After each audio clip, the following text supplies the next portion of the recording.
Lori Phillips took the stand yesterday, the fourth day of her reckless homicide trial. She's accused of killing her husband, Mark, in a 2019 hit and run. Phillips detailed the events leading up to her husband's death, saying she and Mark went out for dinner and drinks with friends. She says Mark became upset when he heard a man she used to bartend with would be at the bar. Later that night, Phillips claims Mark became physically violent with her outside a lacrosse bar. When they returned home, she says their argument continued. Phillips left, fearing for her safety. She believes Mark was standing by the driver's side door as she sped away. In court, she said she did not think she hit him. Did you have the sense when you left that you thought you had hit Mark or struck him in some respect? Not one time, no. Lori, if you had that sense that you had injured Mark or you had hit him with the truck, what would your response have been? I would have stopped. I would have stopped and helped him. No objection. Okay. There was no time yesterday for the prosecution to cross-examine Phillips. They have argued the evidence shows she intentionally hit him. The trial will continue today. If convicted, Phillips faces 25 years in prison. UW Health nurses say staffing issues are putting patients at risk. The nurses are urging the State Department of Health Services to investigate hundreds of complaints they've submitted to management. This comes a year after nurses threatened to strike if their new union wasn't recognized.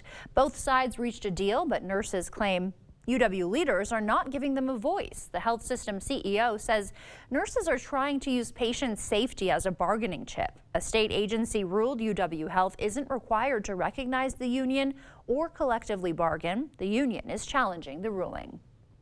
The Wisconsin Assembly has delayed voting on a $2 billion income tax cut.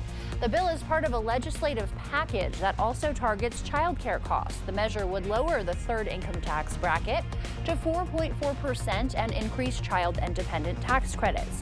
The state and Senate passed the proposal last month.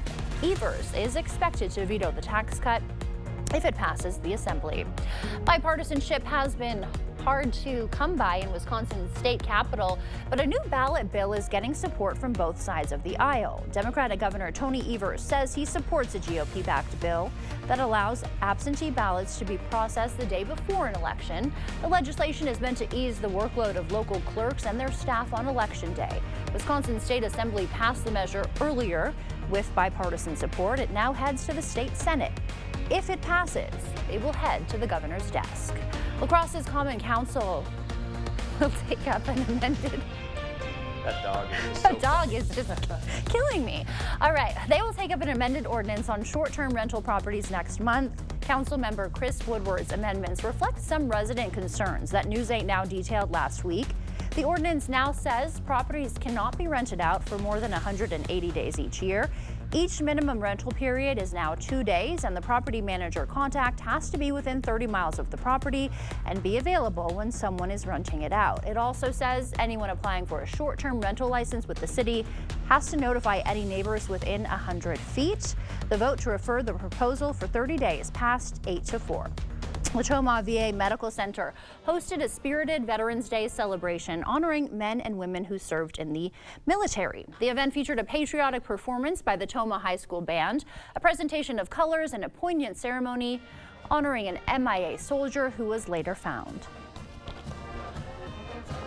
Veterans Day is really about honoring all those who have served and thanking them for all of the freedoms that they have fought for all of us. This year marks the 69th anniversary of Veterans Day. President Eisenhower signed the bill in 1954, proclaiming November 11th as the official day. And as you head out the door this morning, our temperatures are into the 30s, low 40s, and under cloudy weather conditions as well to go along with that. Now, speaking of the cloud cover, the cloudy weather will continue through at least the early part of the afternoon before beginning to diminish, and we will see some little bit of clearing conditions by the time we reach the late afternoon to early evening. Highs into the low 40s and a bit of a breeze here. Not as breezy as yesterday, though. 5 to 10 miles an hour. 8-day forecast showing 46 tomorrow, mostly cloudy for Veterans Day. We clear out the skies, though, heading into Sunday and Monday, turning breezy on Sunday. Look at those highs into the low 60s, heading into the mid to latter half of next week. Yeah, don't adjust your screens. No, That's accurate. That's actually accurate. No, for sure. Yeah. So we have that to look forward to. For sure, yeah. Nice warm up here coming up next week. Right, we will take it while we can. Absolutely. Derek, thank you. And thanks so much for watching News 8 Now this morning. We will see you back here at noon. Have a great day.